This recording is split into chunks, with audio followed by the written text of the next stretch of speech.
All right, it's Mailbag Day. It's always one of my favorite days of the week, not just because it's Friday, but because it's Mailbag Day. I like taking the mails from you guys. I like getting the mailbag questions from you guys. We always take them on the message boards at Panther-Lair.com, our premium message board there between Fifth and Forbes.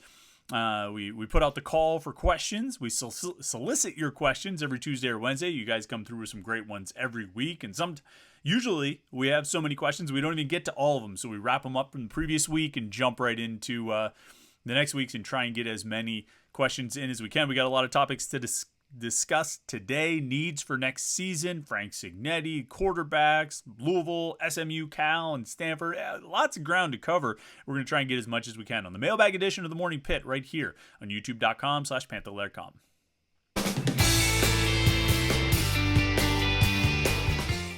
All right, it's Friday edition of the Morning Pit, youtube.com/Panther-Lair.com. I'm Chris Peak from Panther-Lair.com. You see the website below, Panther-Lair.com, Pittsburgh.rivals.com. It's the most comprehensive source of Pitt sports news on the internet, football, basketball, and recruiting. You find it all at Panther-Lair.com and message boards to interact with hundreds and thousands of other Pitt fans.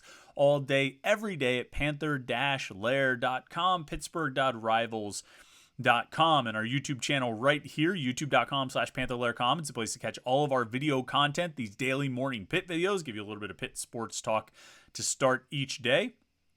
We have our weekly live show that we do on Wednesday nights. Me and Jim Hammett get together for an hour starting at 8:30 p.m. every Wednesday night right here at youtube.com/Panther-Lair.com. It's a live show where you can comment and ask questions and really be part of the discussion. It's always fun to do. And then our live post-game shows. We'll be live tomorrow night, Saturday night after the Louisville game, probably around 11:30 or 12. We'll see exactly what time it works out. I'll try and keep you posted on that. We'll go live for an hour or however long it takes to talk about that game after it ends tomorrow night. So make sure you tune in. You're saying to me, Chris, I'm worried. I always forget about the live show. I want to make sure I catch it, but I always forget. No, what can I do? Subscribe to our YouTube channel. Turn on notifications. That way you'll get an alert sent to your phone every time we post new content here, every time we go live, every time we do something here at youtube.com/Panther-Lair.com. So like this video and subscribe. And then after you've done all of those things, or maybe while you're watching this video or listening to it, head over to homefieldapparel.com. Homefield has probably without question the best college gear that you're going to find. I mean, their stuff is outstanding. They have it for Pitt, and they have it for schools all over the country. I think 150 schools, probably more. High quality t-shirts, high quality sweatshirts, joggers, dad hats, bomber jackets, all kinds of cool stuff with some of the sweetest marks and logos that you're going to find anywhere. Their Pitt collection is out of this world. It's instantly recognizable as Pitt. It's tied to the history of Pitt, and I don't like to say vintage because it makes it sound old. It's classic. It's classic Pitt logos, classic Pitt marks on some of the best quality t-shirts and sweatshirts that you're going to find. So go check them out right now, homefieldapparel.com. And when you do, if you use the promo code LAIR23, LAIR23, you'll get 15% off your first order. So you can't beat that. Some of the best Pitt gear you're going to find for 15% off. LAIR23 is the promo code. Use that on your first order, and you can save on some great Pitt stuff. I highly recommend it. Highly recommend it. All right, let's jump into the mailbag questions. We got a few to pick up from last week, and then we'll move on to next week. I forget if I got to this question. Belchick927 asked a question here, and I think we got to it. He said, is there hope that this is just one bad season, or are we entering the Great Depression of Pitt football? I forget if we answered this question last week. What was the question before it? Let's see. What kind of OC do I think Pitt should find? I'm sorry, I forget if we answered this question, but we'll just go over it real quickly. I don't think we're entering the Great Depression of Pitt football. I think that the recruiting generally, I think they've done a good job over the past few years, particularly on defense, to keep putting together successful teams. The key is that they're going to have to fix a few problematic areas, a few crucial and critical problematic areas, namely the quarterback. I mean, quarterback has not been handled well basically since, I don't know. I mean, Kenny Pickett was in the 2017 recruiting class, right? Nick Patty was the next year. Davis Bevel was the year after that. They didn't sign anybody in 2020. They brought in Joey Yellen as a transfer. 2021, they signed Nate Yarnell. They didn't sign anybody last year, right? I don't think there were any freshman quarterbacks on the roster last year. And then this year they have Ty Diefenbach coming in. I don't think they've done a good enough job recruiting quarterbacks. I don't think they've done a good enough job building that room. They've gone to the transfer portal 2 years in a row, with Keaton Slovis and now Phil Dracovic and Christian Bear. I think there's a better than even chance that they go to the transfer portal for a quarterback again in December. I mean, you don't need me to say it again. I've been saying it all week, but these next 7 games are going to largely determine how much urgency there is to go find another portal quarterback in December, how much they're going to need one, or if they find out that Christian Bear and or Nate Yarnell are the answer.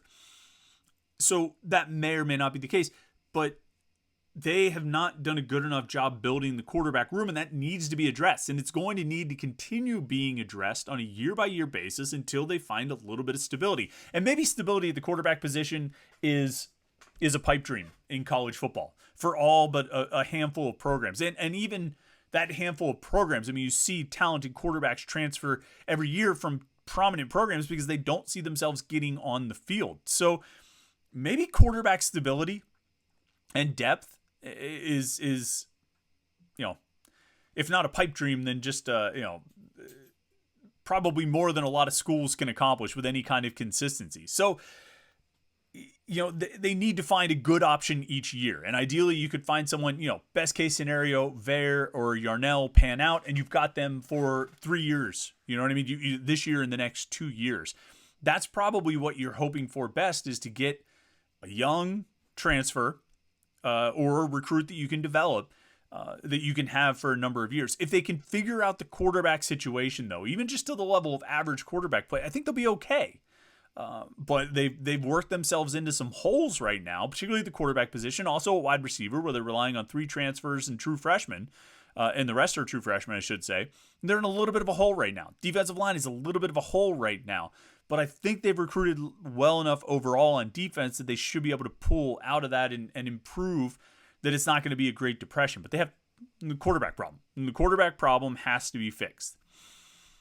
Kind of along those lines, Rocky Panther asks, what are your biggest worries for next year position-wise? It looks like quarterback, O-line, and D-line, and defensive back makes me nervous. I actually like our running back room, and we like our wide receiver group, really like our wide receiver group, and I'm optimistic on the linebackers because I think we have some good talent. Quarterback, number one. Quarterback's always going to be the biggest area of concern. It's always going to be the most important position. It's always going to be the spot that has to be taken care of.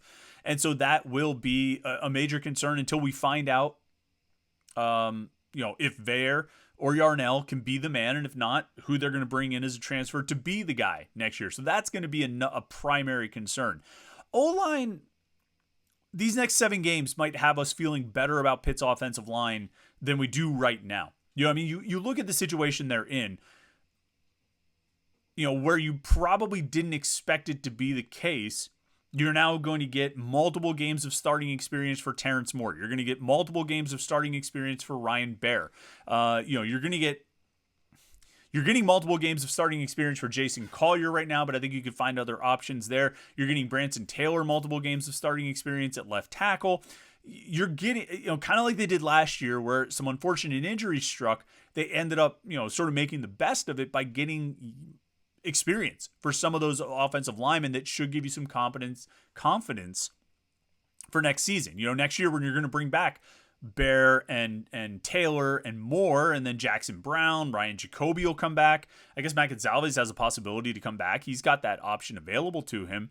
So you'll bring a lot of guys back who will have played, which I think is a good thing. You know what I mean? I think that's a pretty positive development. So I think we'll feel a little bit better there. Defensive line, I'm sort of with you. That's a concern. I probably, and Jim Hammett asked me on the live show on Wednesday night, he said, what areas would you target in the transfer portal this offseason? I said quarterback, obviously number one, if need be. And I said an edge rusher. I think they're going to need a transfer edge rusher, even if Dayon Hayes breaks out like I think he might over these next 7 games, even if Sam Okunlola takes some big steps forward. I think they've got some talented young players on the defensive line, but I think you might need an impact player or two there out of the transfer portal. I'm with you on that being a bit of a concern. I'm largely optimistic about the receivers and the linebackers like you are. I think you'd like a little bit more depth at wide receiver than what I see them having next year.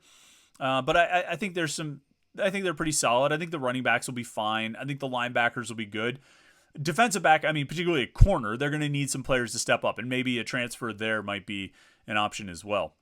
Rocky Panther also asks, do you think Gavin Bartholomew stays at Pitt for his senior year? That's going to be one of the big storylines of the offseason. I mean, that's going to be $1 million question. Does he stay at Pitt? I'm guessing he wouldn't leave early for the NFL, but I mean, the transfer portal is always going to loom out there, and if he has the kind of second half of the season, the final 7 games that he should, where he gets the amount of usage that he should get, then yeah, he's going to have options in the transfer portal. And there's going to be all those sort of behind closed doors communications trying to entice him out of Pitt into the portal and to another school. And I think Pitt was able to hold on to him, obviously, coming out of his freshman year in 2022, was able to hold on to him coming out of 2022 into 2023. Can they do it another time? Can they hold on to him one more time for his senior season? I don't know. I guess if I had to pick one, I would say yes, he will be back. But in this era, I don't think you can automatically assume that about anyone. Estif2 says, or Estif2, however you pronounce that, I apologize if I got that wrong, says there seemed to be some good feedback from former players on Frank Cignetti's first stint here as the offensive coordinator back in 2009-2010. Specifically that he's able to get the ball to the playmakers. What are you hearing is the difference between that stint and today that accounts for the terrible offense? And Rocky Panther actually replied to that and said, I remember Cignetti not being good at his first stint. He had a few playmakers, but I don't remember him being a good OC. So this is something I've had to get my head around because he was actually good. He was good in 2009 in particular. Because I think you have to put yourself, you have to remember what it was like coming out of the 2008 season, specifically coming out of the Sun Bowl. Remember that game? 3-0. Bill Stahl was terrible. And he was not very good in the games leading up to that. He was okay at midseason. He got rocked against Rutgers and ended up missing the Notre Dame game with a concussion. Never really seemed to be right again after that. And there was a strong feeling among the Pitt fans that they didn't want to see Bill Stahl out there in 2009. They wanted Tino Sinceri as a true freshman, or a redshirt freshman, I guess he was, or Pat Bostic, whoever it was. They didn't want Stahl. If you recall, there were stories, ESPN picking up the story of Bill Stahl getting booed and his parents had to go stand in the rotunda or watch from the incline or something like that, all the way up until, booed in the UConn game when he leads them on a fourth quarter comeback to win, and he's getting booed leading up to that point.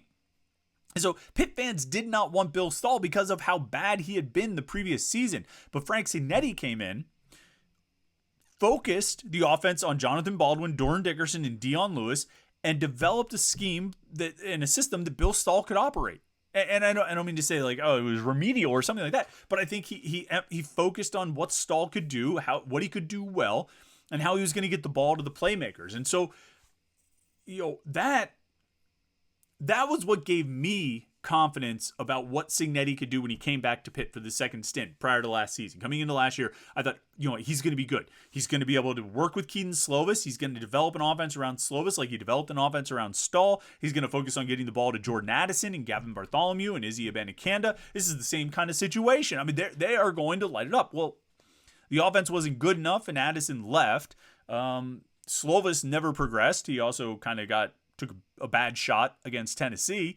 But the offense never really got any better. Slovis never really got any better. And Izzy Abanikanda was the only real highlight. Why did it fail? Why has it failed this time as opposed to what happened in 2009 and 2010? Really, just 2009 was the big year where it really kind of came together. I'm not sure. I don't know if, if Cignetti's approach has changed. I don't know if he just didn't mesh well with Keaton Slovis. I think there's probably a lot of reasons why it hasn't been as successful this time as it was that time. All I know is that it hasn't been. All right, let's get into questions from this week. Smedges.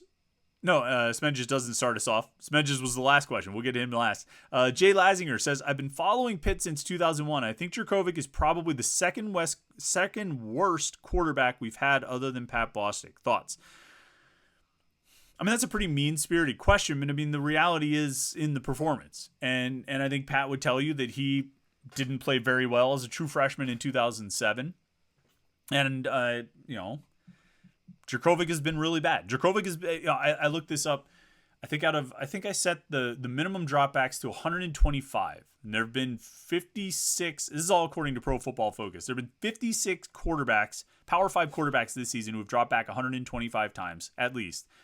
And Jurkovec is dead last in completion percentage. And there are a number of metrics and stats you can sort on where he falls into that bottom spot. I mean, he has been arguably the worst quarterback or one of the worst quarterbacks in Power 5 football this year, maybe FBS.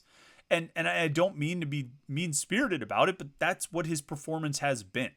And it's unfortunate. I wanted the story to work out. I was rooting for the story, but the story didn't work out.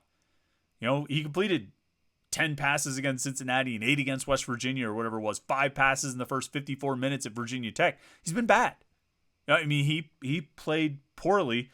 And among starting quarterbacks, look, 2007 was a disaster of quarterback play. Kevin Smith and the aforementioned Mr. Bostic, they weren't very good. I mean, they weren't very good, and I think they would tell you that. And that's, probably why Kevin Smith became a Major League Baseball player and Pat Bostic went into athletic administration, because they didn't play well on the field. And again, just limiting it to starting quarterbacks. We saw plenty of bad quarterbacks who never saw the field. Chad Wojcik was just okay. I think he was better than Jurkovec has been. Ben DiNucci was probably a little bit less than just okay, but even he probably played better than Phil Jurkovec has so far this season. I mean, in what parameter did you say, the 21st century? Since 2001. Yeah, I mean, there's not much that's been worse than how Jurkovec played through these first 5 games. And it's unfortunate, and it's a disappointment. Probably no more of a disappointment to anyone, more than him. But that's what it is. Let's see. Kabasier Dennis, again, one of the winners of the best, best names on the message board, says, at the bye week, who do you think has been the best surprise performer so far and the biggest disappointment aside from Phil? For surprise, I would say Lovelace or McMillan. Disappointment for me so far would be Rodney, maybe injury related, or one of the offensive linemen. Hard to pick which one. Let's start with the negative first and then the positive. Disappointment for me has been Bub Means. And a lot of that's tied to the quarterback performance. A lot of that's tied to how Phil Jurkovec has played in the offense as a whole. But Bub Means, I expected to do more. I thought he would be much better than he has been, and he really hasn't been. In terms of biggest positive surprise, I think Dejon Reynolds has been better than I expected. I really didn't expect a lot out of Dejon Reynolds. I thought he'd be sort of a basic possession receiver and not really do much. I think he's made a couple nice catches. I think that I like your call on McMillan. I didn't know what Donovan McMillan would be. I really thought he would be a rotational guy, not a starter. At least this season, I thought he would be. I thought that's kind of the role he would settle into. And so I think he's been a pleasant surprise. I think Braylon Lovelace, I would agree on that. I think Solomon DeShields has played pretty well, and been a bit of a pleasant surprise. DeAndre Jules, I think, has been a pleasant surprise. I mean, all of this is tempered by the fact that they're 1-4, and so you say, well, how good of a surprise could you really be? How positive of a surprise could you really be when the team's playing so poorly? But those would be a few guys that I think would stick out to me. Spenges says, with Cal, Stanford, and SMU joining the schedule soon, which campus and stadium are you most interested in visiting for a game? So I've been to Stanford, not for a football game. I've been to Stanford, I don't know, 1995, something like that. I went out there in the middle of high school. It's beautiful. It's a great place. I'm sure seeing a game there would be tremendous. I'd like to go check out Berkeley. It's a pretty historic area. I think there's a lot. I'm rather fascinated by the 1960s and 1970s, just generally speaking on a lot of levels. And I think there's a lot that happened in that Cal Berkeley area in those decades. So I'd like to go kind of poke around there and see what kind of energy the place has. As far as SMU, I always forget, where is SMU? Like Dallas? University Park, Texas. Where is University Park? I mean, is it basically, yeah, it's Dallas. I mean, big cities are always good. You know, I think it's fun to go to different cities and experience different cities. So SMU would be interesting. But probably if I had to pick any of them, and I doubt that I'll travel to any of them, but if I had to pick one of them, I would probably pick Cal Berkeley. Pitman 2003 says, what is something you would say Frank Cignetti has actually done well as Pitt's offensive coordinator this year or last? I mean, I think he drew up a good run game. You know what I mean? I think Izzy Abanikanda made a lot of those plays, but I don't think it happens without at least some good play design.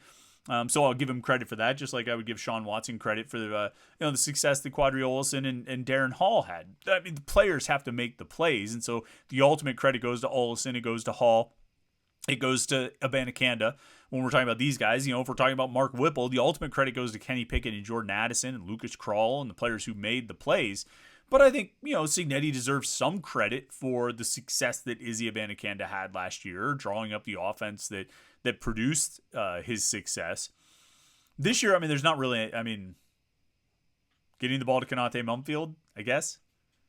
Kind of getting the ball to Gavin Bartholomew, but not enough.